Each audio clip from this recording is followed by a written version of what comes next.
2025 ditutup dengan catatan penting bahwa Indonesia semakin rentan dengan bencana hidrometeorologi.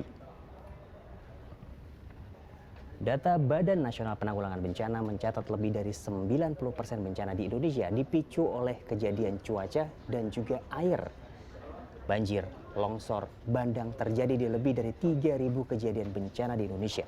Jutaan warga terdampak, puluhan, ratusan, bahkan ribuan orang meninggal dunia. Dari pantauan drone, nampak sejumlah wilayah yang terendam dengan ketinggian air mencapai lebih dari 1 meter. Kuartal 1, awal 2025, sejumlah bencana hidrometeorologi terjadi di kota besar, pesisir, bahkan provinsi. Di antaranya banjir di sejumlah kabupaten dan kota di Provinsi Riau. Banjir dan longsor di kota juga Kabupaten Pekalongan.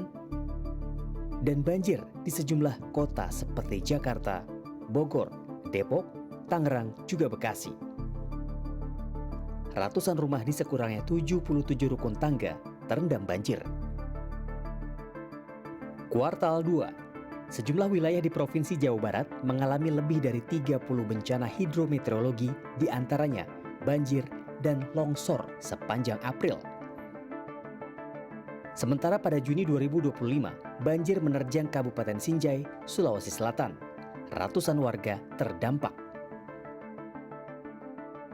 Di bulan yang sama, lebih dari 2.000 kepala keluarga di Kabupaten Barito Selatan, Kalimantan Tengah juga terdampak banjir yang baru surut setelah 3 hari. Kuartal 3, Juli 2025, banjir dan longsor menerjang wilayah Puncak, Bogor, Jawa Barat.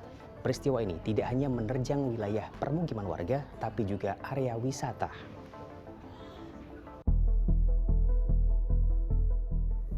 Kejadian bencana ini memang dipicu intensitas hujan yang sangat lebat. Namun analisis sejumlah ahli dan pemerintah menetapkan penyebab utamanya adalah alih fungsi lahan di kawasan hulu dan kerusakan daerah aliran sungai, juga lereng pegunungan di wilayah puncak. Akibatnya, daya dukung lingkungan rusak, tidak sanggup menahan curah hujan ekstrim. Masih di kuartal 3, Bali pun diterjang bandang. Terparah dalam 1 dekade terakhir. Bencana ini menyebabkan 6.300 kepala keluarga terdampak dan merenggut 18 korban jiwa. Pada kuartal 4, Indonesia semakin rentan dirundung bencana berujung duka. Di Jawa Tengah, bencana longsor terjadi hampir bersamaan di wilayah Cilacap dan Banjarnegara. Belasan warga meninggal dunia dan ratusan keluarga terdampak. Lalu terjadilah bencana besar di Sumatera. Badan Penanggulangan Bencana Aceh melaporkan banjir melanda 16 kabupaten kota di Provinsi Aceh. Lebih dari 2 banjir bandang dan longsor terjadi bersamaan di 3 provinsi sekaligus, Aceh, Sumatera Utara, dan Sumatera Barat. Hujan ekstrim dengan curah mencapai 300 hingga 400 mm per hari dianggap sebagai pemicu.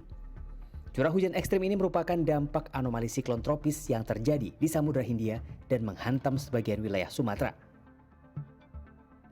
Lebih dari 1.000 orang meninggal dunia, puluhan ribu warga mengungsi, infrastruktur rusak berat, kerugian ekonomi ditaksir mencapai puluhan triliun rupiah. Untuk 2025 ya, ini sebenarnya adalah tahun dengan kejadian longsor yang memakan korban paling banyak dalam 10 tahun terakhir mungkin ya. Komponen pendorongnya ada 2 ya, komponen hazard yang komponen alam pemicunya, kemudian komponen kerentanan yang itu lebih pada faktor manusianya. Kriteria kami, salah satu hal yang sebenarnya menjadi evaluasi besar kami di tahun ini, kami sudah datang ke daerah, kami sudah sampaikan, tidak kemudian ditindaklanjuti dengan langkah konkret. Ketika terjadi kedaruratan, kita semua berteriak bahwa ini ada yang kurang siap dan seterusnya. Ini semoga menjadi pembelajaran ke depan bahwa yang membedakan itu sebenarnya bukan kecepatan kita ditanggap darurat, tapi seberapa siap kita pada fase pra bencananya. Mas Yogi. Ada benang merahnya. Kejadian bencana yang terjadi di Indonesia sepanjang 2025 memiliki akar penghubung yang sama, yaitu kerusakan lingkungan akibat alih fungsi lahan di kota besar, pesisir, pegunungan, bahkan perbukitan. Tutupan hutan signifikan menghilang dan sempadan sungai diubah menjadi area dan pusat aktivitas manusia. Indonesia salah satu negara yang ya dianugerahi Tuhan potensi curah hujan yang tinggi, ya. Ketika vegetasi kita masih utuh, tentunya yang jatuh lebih besar yang kita resapkan dibandingkan yang kita limpaskan, ya. Dan itu yang kemudian membuat ya kita terjaga, terlindung dari risiko bencana hidrometeorologi. Kita kemudian menyentuh hal-hal yang tidak boleh kita sentuh.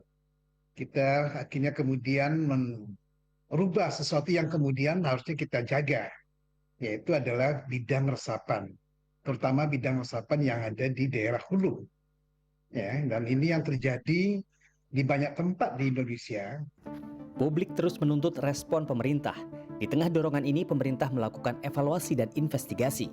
Jadi secara resmi hari ini, saya umumkan kepada publik, atas tunjuk Pak Presiden, saya akan mencabut 22 PBPH, perizinan berusaha pemanfaatan hutan, di yang luasnya sebesar 1.012.016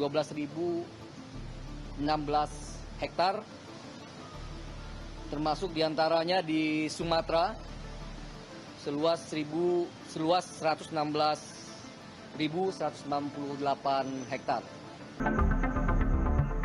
Semoga langkah ini belum terlambat, apalagi kejadian bencana serupa masih mengintai dan diproyeksi akan tetap menjadi ancaman tahun depan. BMKG memperingatkan anomali iklim masih akan berlanjut di 2026 tanpa perubahan tata kelola lahan, adaptasi serius dan mitigasi jangka panjang. Bencana serupa kapan saja bisa berulang.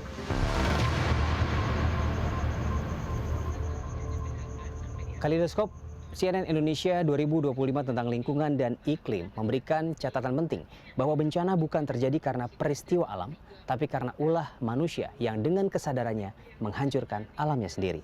Yogi Tujuliarto, Iman Firmansyah, Jakarta.